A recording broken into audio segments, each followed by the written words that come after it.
Well, first up on the bulletin, well, in a fresh development which is coming in the Pune Porsche case, the grandfather of the teenage boy who allegedly ran over two 24-year-old techies in a late-night drunken dash in a Porsche has now been arrested. Now, this comes after the family's driver alleges that he was wrongfully confined, threatened and forced to take the blame for this entire accident. He was being framed to try and shield the minor accused. In fact, the teenager's grandfather was arrested from his residence in a new case which has now been registered by the Pune Crime Branch. Now, this is the third FIR in the Porsche Crash case. All the cases have been probed by the Crime Branch. Now, in the statement given to the police, the family driver has revealed that after coming out of the police station on 19th of May, around 11 p.m., the grandfather of the teenager threatened him and forcibly took him to his bungalow.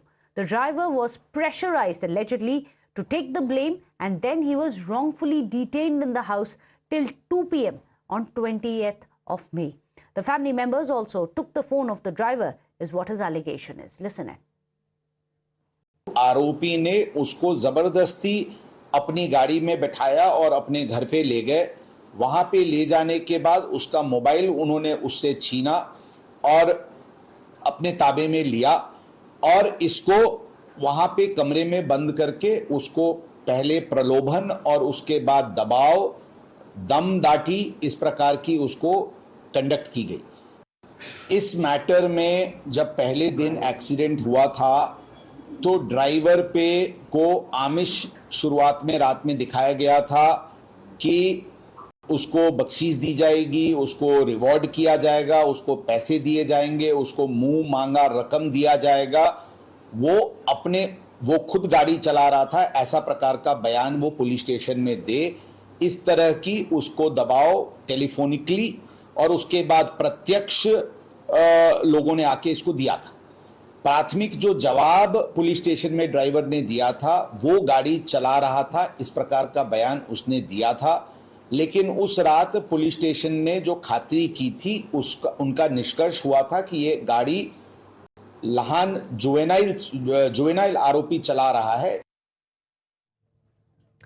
Well, two police personnel, a police inspector Rahul Jagdale as well as an assistant police inspector Vishwanath Todkade have been suspended for not following the protocol of relaying the information about the accident to their seniors right after they reached the incident spot. Now, the DCP of Pune, Sandeep Singh, who was on night duty that day, has confirmed that there were indeed lapses on the part of the police officials. So there is an admission right here on Times Now.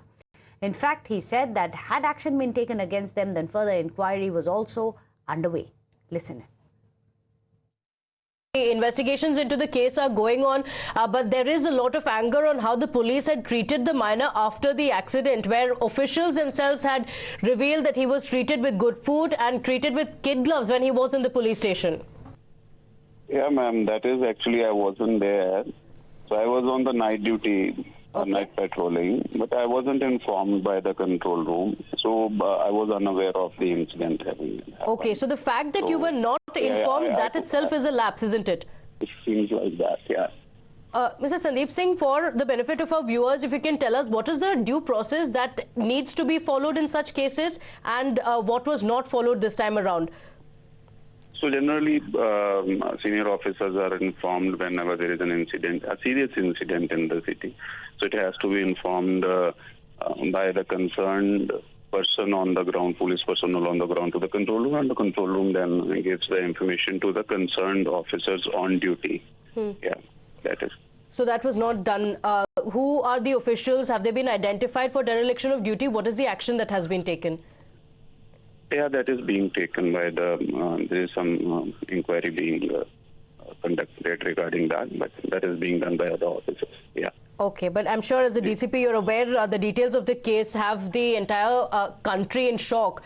So you're saying it started with lapses on several fronts, but to begin with, what the officials on duty should have done is to inform you, but they did not do that. Yeah, that's how I'm concerned there, yeah. So what also has raised several questions is the delay in the collection of the blood samples. Now, the crash took place at 2:30 a.m. but the boy's blood alcohol level was only tested at 11 a.m., which is 8 hours later. Then the second sample was also taken at around 7 to 8 p.m. in the evening, which means that there was a delay of another 6 to 7 hours following that. So what really are the protocol? What have been the lapses and what should happen from here onwards?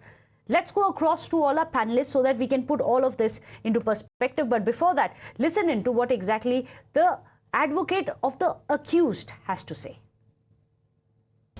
See, it is an admitted fact that on the date of incident, the driver, he was there inside the car. Now, whether he was driving or not, it is for the investigating agencies to establish. No one can make any statement in public domain before that. Investigating agencies have to do their job. They are doing their duty. They will definitely rely upon any evidence that has come to their knowledge. So they have added section 420 today to the said matter. They are well within their jurisdiction to do so. As defense, we submitted that taking the case to be true for the sake of argument, 420 IPC, that is for cheating, will not be made out in the present case. So this is at the stage wherein both the sides will argue what the law says. However, at the stage of charge, we'll see whether section 420 IPC will be applicable or not. In fact, so let me go across to our panelists. Aditya Pratap Singh is joining us, a lawyer. AK Jain is joining us, a former IPS officer. Naveen Chomal, a lawyer, is also here on the show. Naveen Chomalji, I'm going to come to you first because I want you to explain to us the 3 FIRs which have been filed so far. If you take a look at the number of eyewitnesses accounts, when none of them have accepted to change their stories. They are standing by the stories that, yes, indeed, they saw the minor driver hitting the 2 people. The fact that you also now have the driver coming out and say he was coerced, he was threatened, he was pressurized, he was kidnapped and was trying to be framed. Do you think that this is going to help the police establish the case despite the lapses which have happened so far? Exactly. The entire conduct of the accused, that will also be analyzed by the court in the state of trial. What the accused and his relatives tried to do, that is the provision in the law of against damaging the evidence, tampering with the evidence. So this is particularly a case of tampering of the evidence also, where if at all the minor was driving, they have tried to show that it was the driver who was on the wheel. So that means it is the clear case of tampering of the evidence. He was pressurized, and it is not a new thing.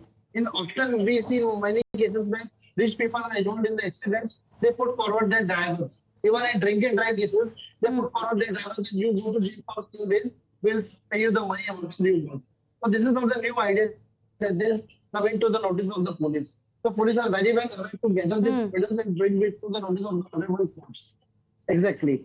So it is part of the evidence now. And as the prima facie thing suggests, it is clear that the minor was driving the vehicle. Whatever may be the quality of the case, whatever may be the punishment the court will decide is to be given benefit of the minor or not. That is one aspect.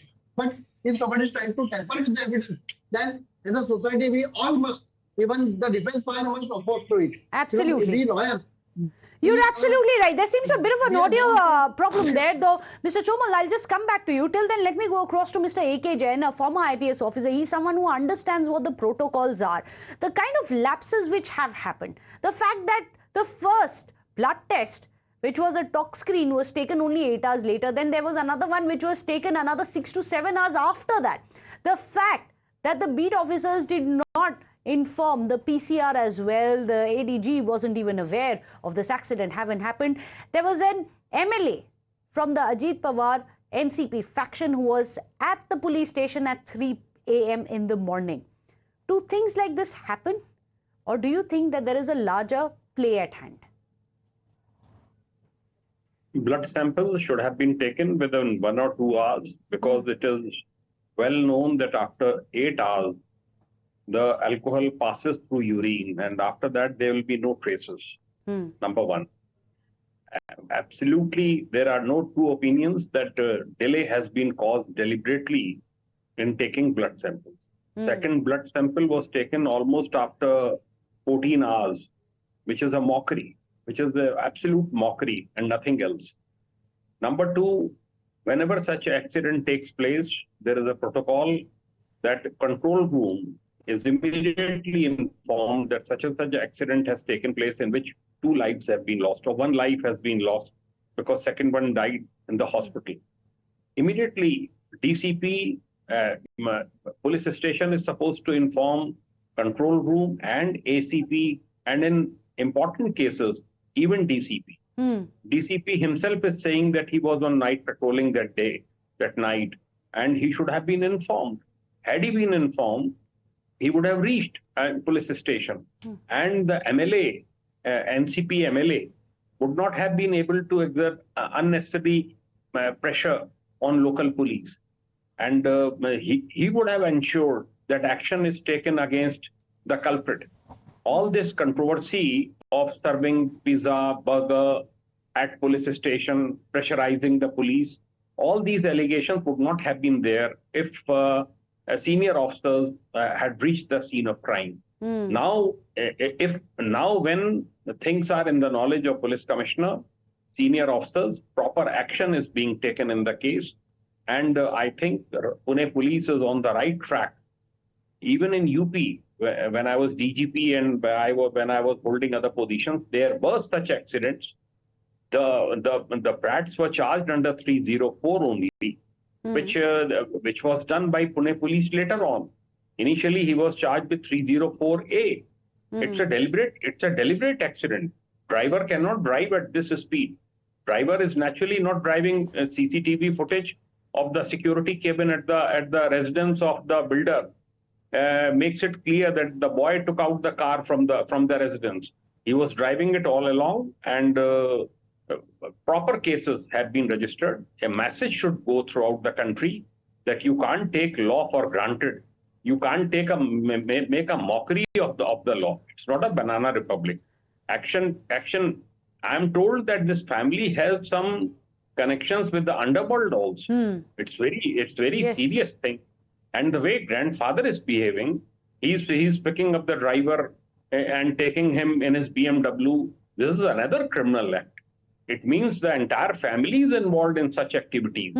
It's very shameful. And deterrent action is required against such people so that it's a lesson to others in the country.